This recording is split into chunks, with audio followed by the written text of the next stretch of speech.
everyone. It is January, Friday the 13th, 2019. I thought I'd make a video. So I was just thinking about my life and all of the horrible stuff that I've done, sins that I've done and committed, and I guess sins that I continue to commit. I don't think the sins I commit now are, well, they're bad too, but I guess the sins I committed beforehand were so gross. I'm just thinking, like, there's no, it's got to be a very small, extremely small percentage of people that are going to heaven. I've wrapped my mind around this whole situation of, being targeted, and this, I thought, well, maybe it's the things I've done, the sins I've committed, and,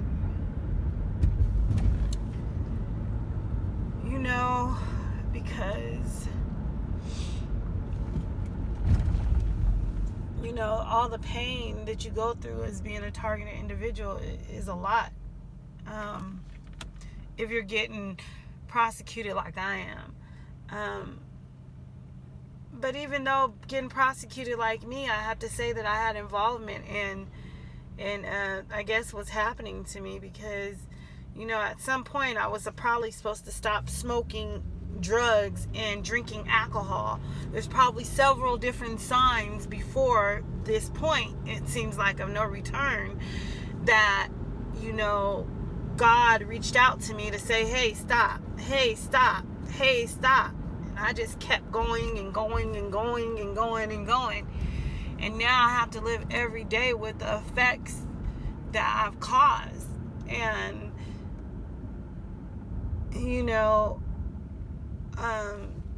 this odor, like I said, that comes out my system.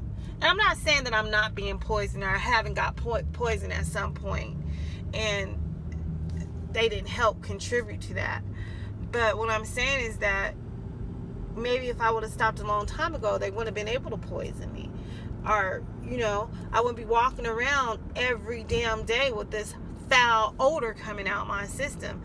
So it's not only I'm being prosecuted, but I have this foul smell coming out my system. And then, like, I'm 42. My face is like, I look unrecognizable of what I look like. It could be the stress from going through all this stuff, but I'm pretty sure I did my own damage to myself. There's a lot of damage that I inflicted on myself. Not saying that they're right to inflict, but it was like, I'm beating myself up, torturing, hurting myself. Now I'm allowing the world to beat me up, torture, and hurt me also. When I finally finished, and I still struggle with the eating part of everything, not exercising properly. But by the time I finish doing damage to myself,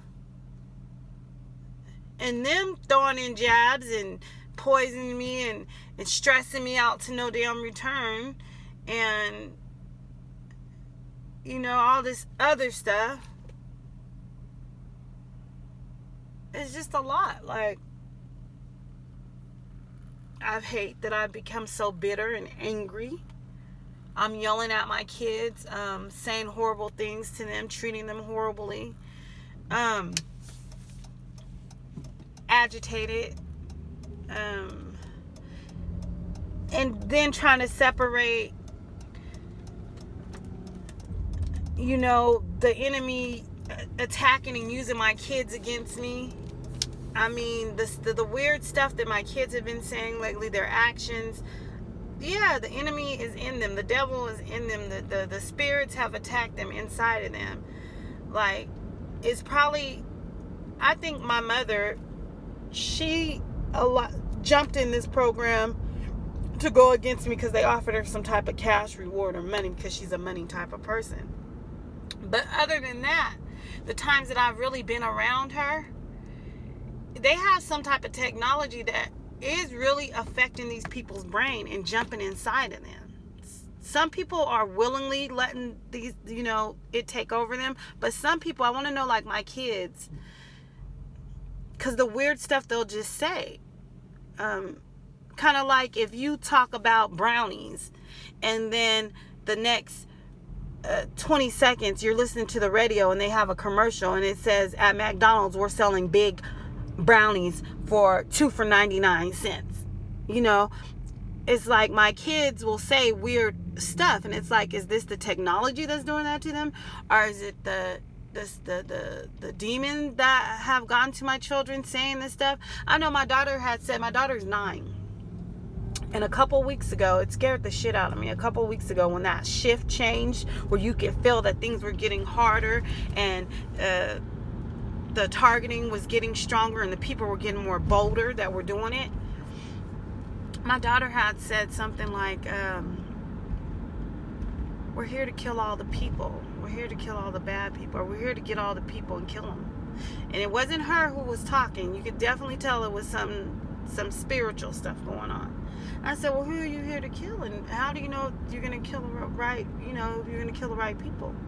And she snapped out of it. And then she had said something else. Then my other daughter, a little bit older than her, had said something like those 2-3 days in a row. She had said something like, you don't like to squirt, huh? I'm saying to myself, how does she know that? Cause like when I'm having sex with the guy I was with, I would squirt everyone. I'd be like, oh, that's so gross. I don't like that. It's crazy. Like, and then my son has been throwing up all these devil signs, and I don't know if he's just learning that from school or what, but you could just tell, he got in trouble and I disciplined him, and you could just tell it wasn't him. He wasn't in his body. It was something else, entity inside of him. So all I've been doing is just praying over it. So it's like hard to separate. These are my little kids. It's hard to separate my children that, my daughter was crying like, Ma, I don't know what you're talking about. She was in tears. Like, it's hard to separate my children that I gave birth to this entity that's jumping in and out of their body.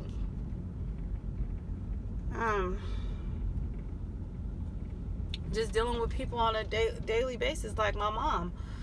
Like, she had the one headlight thing and the stuff she says and just the weird stuff, and it's just a lot. You being a targeted individual and you going through, your health is not the best, and you got to deal with the shenanigans each and every day. It's like they're bad actors, the brightening of the lights, the whispers, the stares, the this, the that. I mean, I'm thinking maybe part of this is from all the messed up things maybe we did in our life. When I look at this situation and what's going on, I kind of think maybe it's from all the horrible sin that I've done, because I've done some horrible sin. I didn't know it was, I always believed in God, but I didn't know what it was to actually follow him. So I always believed in God, but I didn't know, I was in sin back then. I was sinning. So I didn't know, there's some things that I've done that is horrible. And then I look back at like, damn, I did that. Like, oh my God, when I wrap my mind around it, like, oh my gosh, I can't believe I did that. Like, that's crazy. Like now you hear, when you turn on the radio or news, you're hearing about abortion. Abortion is big, what people are doing to abortion. But when I was, 16, for a couple years, I was getting abortions. I had a cousin that was older than me, and she would always go to the abortion clinic. And I had just had a baby, and I got pregnant, and she said, well, you go get abortion. Let's go get abortion. You're supposed to have a parent. But she acted, I was always hanging out with her, drinking and going to malls and ripping the malls off and selling clothes and dressing all nice and So I went. I'm not gonna say it's her fault, but she's I think 6, 7 years older than me, but she introduced me to abortion. And so me being young, dumb, and stupid, and like they say, when you go get an abortion, they tell you, oh, the baby's not even, it's not even a baby. It's, this and that. It's not even formed. It's not this. It's this. That's what they tell you. That's the pep talk you get when you go get an abortion. And so I would go get the abortion. Then I get pregnant by a guy, just go back like it was a thing to do. It was birth control, just going to go get an abortion. And then they came out with the day after pill or something. I did do something horrible. I mean, that was horrible within itself. But then I remember one time being pregnant. I could have been about 4 or 5 months pregnant. And I found out that the love of my life had cheated on me. The girl called me and she said, I'm pregnant too, and I know you're pregnant, and all this stuff. And I said, you know what, I'm not having this baby. I'm going to go get an abortion. I went got an abortion. They had to do some type of seaweed thing, so the abortion was like a 2-day process. But not blaming no one else, but no one pulled me to the side. No one talked to me. No one said, that's against God. That's wrong. You have people talking to you, telling you how it's not wrong, that it's not formed and all this stuff. But no one was there telling you at the clinic, like, giving you any other option. And my mind I wasn't the smartest. I was really just dingy, dense, and happy all the time, and wanted to fit in with whoever I could fit in with. And I know I didn't fit in anywhere, but I really didn't care. I wanted to do this to try to fit in or dumb myself down and all this stuff. And, so I did.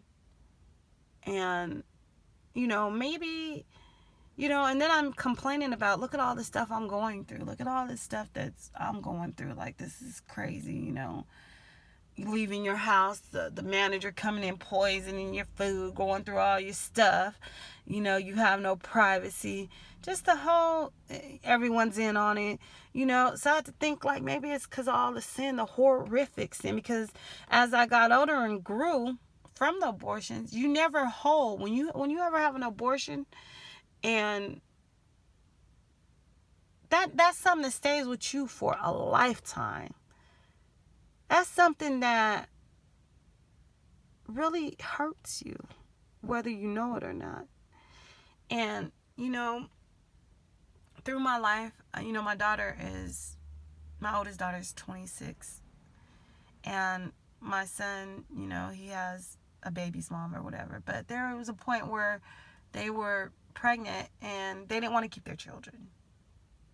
And they brought it up. I don't know how serious they were about not keeping their child, but it came into the surface.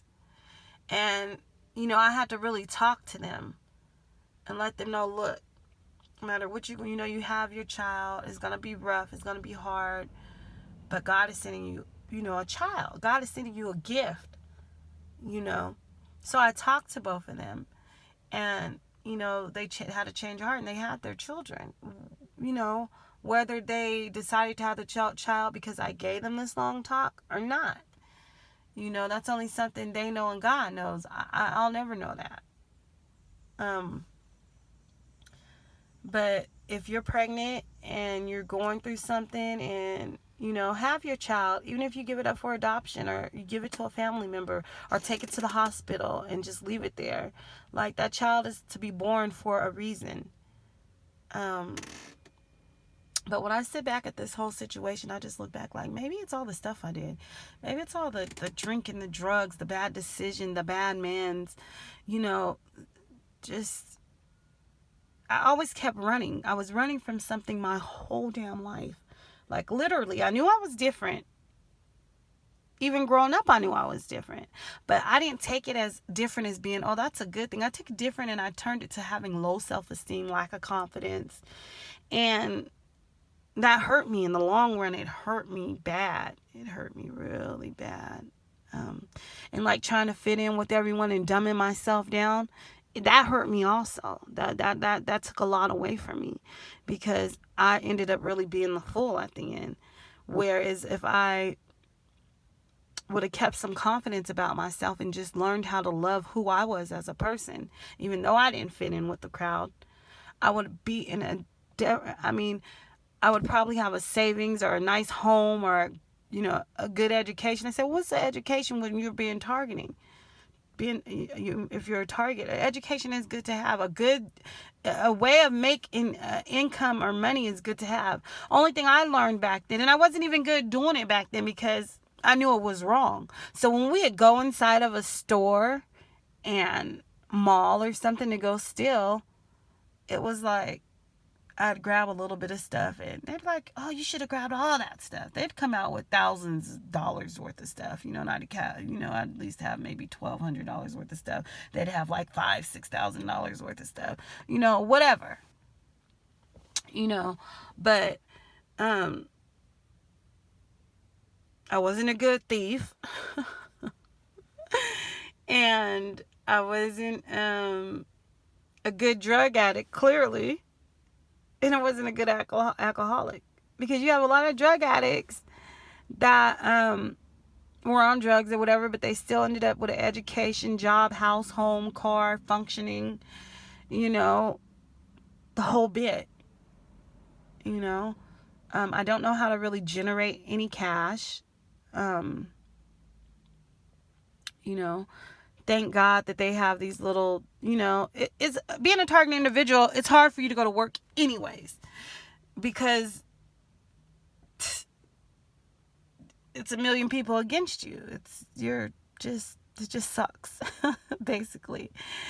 So, I've been taking these little odd jobs or whatever, just trying to get a little bit of cash just to survive, and I don't work a place that long because it's really hard. They make it hard for you. That's the thing, is to make it hard for you so that you will leave, I'm trying to get through it and pass through it and gain that confidence. When you have confidence, then it's, whether you're a target or not, it's easier for you to go into a workplace, and no matter what the whispers or the stares are, you could stay focused and keep continuing to work, because you know that you need that money to survive. But when you have a lack of confidence, it's hard for you to get into a situation to work and stay focused. But this has been like this whole situation, I just look at it as like, okay, God is in control. God is running this whole thing. This is his show. Okay, I get that. I understand that. It's like, okay, if you have a pit bull dog, we'll take a pit bull dog, for instance. And you know how like some dogs can be aggressive towards people? And you have some dogs that are aggressive towards other dogs. Okay, so we'll take a pit bull. I'm the pit bull that is irritated by the people and the other dogs,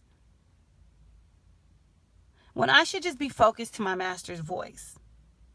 So when you have all that going on, it's hard to focus on your master's voice, because you're letting all these things distract you.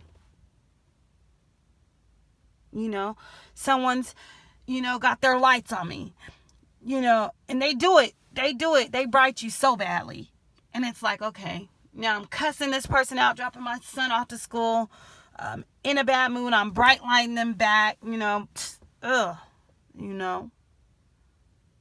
forget them, or, spiritually, you're getting hit from, all this other stuff. It just is a distraction. And only thing you're supposed to be doing is hearing your master voice. So I think that only people that are going to get to heaven, because God, no matter, man is going to judge you, period. So like I have told you guys, I had an abortion, I did this, I did that, this, that.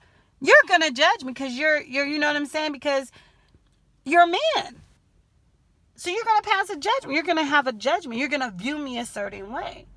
Whereas God has forgiven me for my sins.